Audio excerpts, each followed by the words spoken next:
Thank you, audience, for being here. I greatly appreciate it.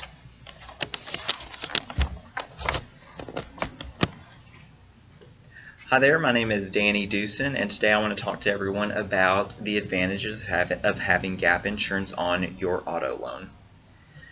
So let me kind of paint a picture for you. You finally got that shiny new car that you wanted, and it's perfect. It's got all the options you wanted on it, everything you wanted: sunroof, heated seats, everything you wanted. An accident happens. Out of your control. You had no control over it whatsoever. So your insurance is going to cover what that vehicle's worth. Is that enough to cover what you financed it for? Something a lot of people don't think about. With that being said, how many people here know the value of their vehicle compared to what they owe with their financial institution? Again, not many people actually really think about that, and that's okay. According to insurancequotes.com, the average vehicle depreciates almost 11% when you drive it off the lot as a new vehicle. And after you've had that vehicle a year, it depreciates almost 20%. That's a lot to me. And Insurance Quotes is a very reliable source. They also sell gap insurance to individuals who may not be able to get that through their financial institution if their financial institution doesn't offer that for them. So these questions may sound a little strange, but I want to go a little more into detail on gap and help answer some of those questions for you. So what is gap insurance? Well, gap stands for Guaranteed Asset Protection. What does that mean? It means exactly what it means. It protects your assets guaranteed. So what we want to make sure of is that you're not going to be upside down if something was to happen and you were in an accident. So let me explain in detail exactly how gap works.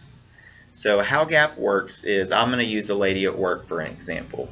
She recently bought a 2018 Hyundai Sonata. Beautiful car, worth about $22,000. She got some great rebates on it.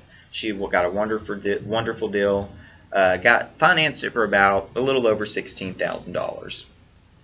Well, you know what that vehicle is valued at today? $7,900. And it's a 2018. She's only been paying on it for 9 months. Hyundais are not valued as high as Hondas or Fords or Chevys, and I understand that, but still, again, not everyone knows that. So, if she was in an accident and totaled her vehicle, her insurance company would send her a check and to her financial institution for $7,900, the presumptive value of that vehicle. Well, she owes almost $14,000, so what are we going to do with that $7,100 difference? How are we going to account for that? Well, that's what gap does for you. Gap will take the difference of what you owe between the credit or between your financial institution and what your insurance company says your vehicle is worth, and gap will pay that difference and wash it so that you are not upside down when you have to go get a new vehicle. So what are the disadvantages of not having gap? What are the disadvantages of not having it? Well, number one, your assets. And assets, that could be your money, your credit score, your relationship with your financial institution.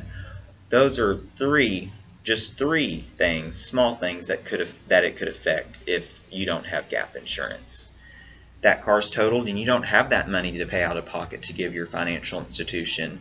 They're going to have to write it off because you signed that original contract and write it off as a loss. And so moving forward, not only is that going to affect your assets, but it's going to affect your credit because it's going to drop your credit score.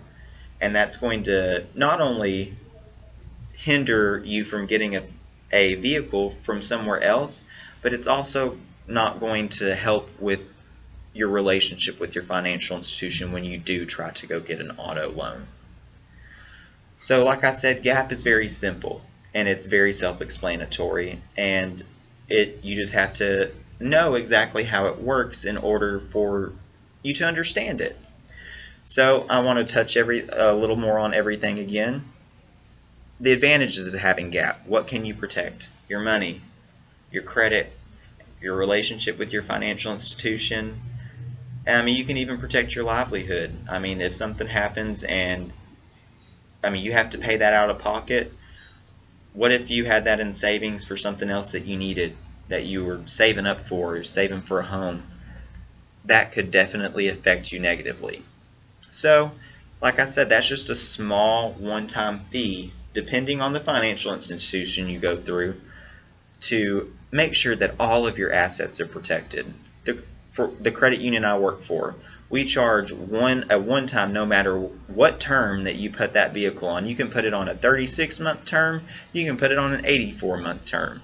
It's a flat fee of $395. Let's say you put it on a 6-year term, 72 months. And there's an accident. Well, if you think about it, a one-time fee of $395 divided by 72 months, you're looking at about $5 a month. Is that $5 a month worth protecting your assets? Again, I want to thank my audience for listening, and thank the audience at home for listening, and I hope that this speech on GAAP gave you a little informative and persuasive, and I hope that it gives you the chance to look at everything and maybe take a chance to look at your own auto loan if you have something financed, and take a double look and see if you have GAAP on your own auto loan.